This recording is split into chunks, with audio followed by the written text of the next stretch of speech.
Okay, today we continue our graphing of rational functions, which basically just means that we have fractions. So whenever you see this word rational, you can think of the word fraction.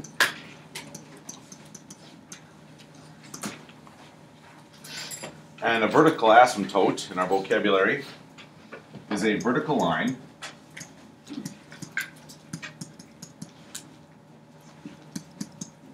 and it's dashed.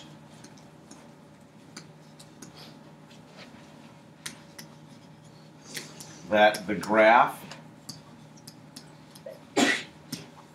approaches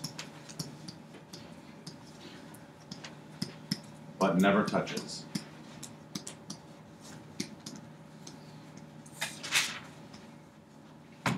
And an example of that would be something like y equals 7 over x minus 3.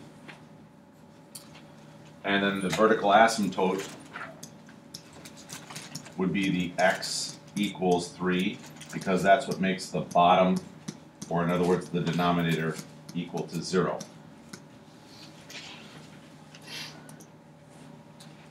A hole, on the other hand, occurs in a rational function,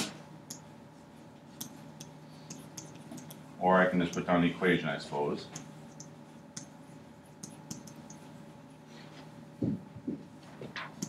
When both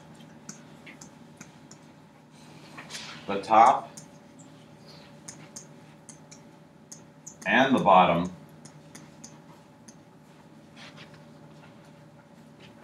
equals 0 at the same location.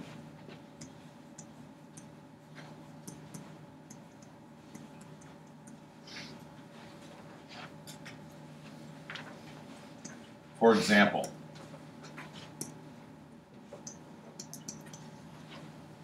if I had y equals 7 times x plus 5 on the top and x plus 5 on the bottom, what you'll notice is both the bottom is 0 at x equals negative 5, and so is the top. And so at x equals negative 5, there would be a hole. A horizontal asymptote is a horizontal line. It's dashed, just like our vertical one.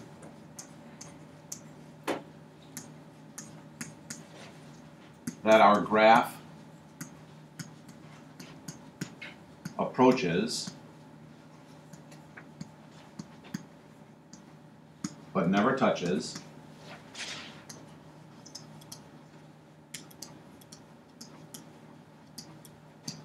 As our x values are approaching either a positive infinity or a negative infinity.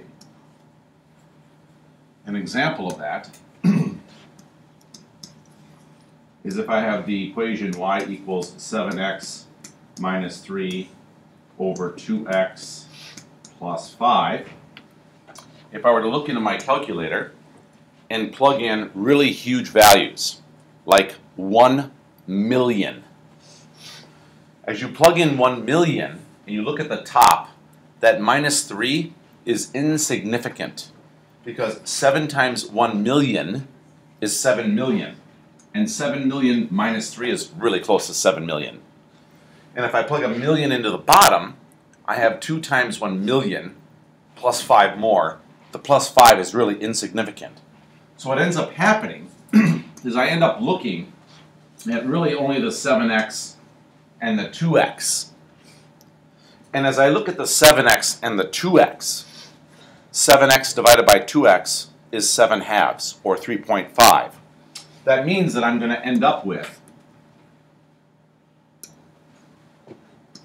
y equals 3.5 as my horizontal asymptote, because the minus 3 and the plus 5 really did nothing for me as I was approaching infinity. And the same would be true as if you were approaching negative infinity, like negative 1 million. you'd have negative 7 million on the top, negative 2 million on the bottom roughly. Negative 7 million divided by negative 2 million is roughly 3.5. So the thing is, you could go look in your table and go out to a really humongous number, either large or small, positive or negative that is, and you would find out that to be true. In number 1, they talk about some of the processes that you could do here, and we'll see these again in the context of our examples. So I'm going to jump right to number 2. So look at number 2. In number 2, what you notice is that on the bottom, you see this x plus 1. But you also see it in the top.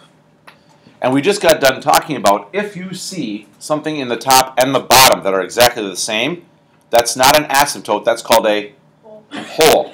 So I know that in number 2 here, there is a hole at x equals negative 1.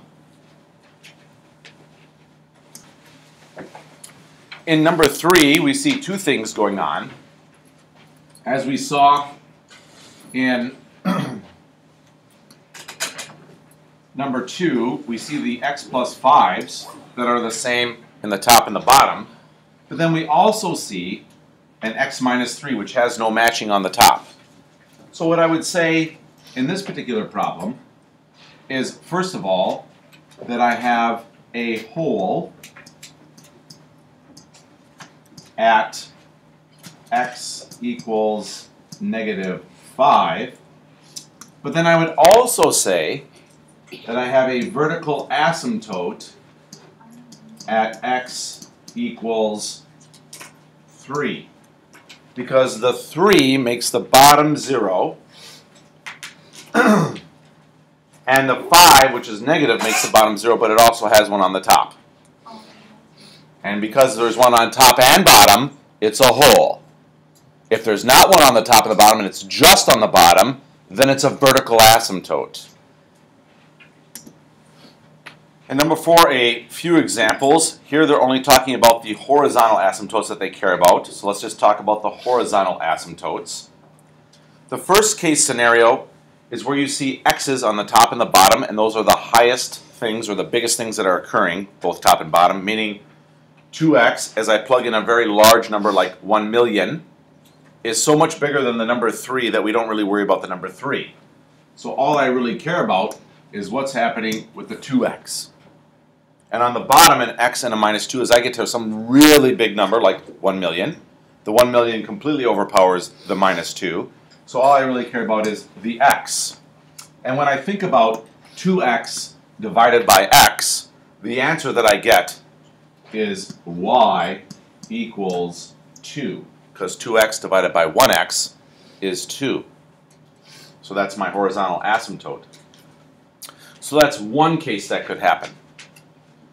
In the second case, in the next one down, what ends up happening is if the power is higher on the bottom than it is on the top. So look at, for example, on the top you see 2x.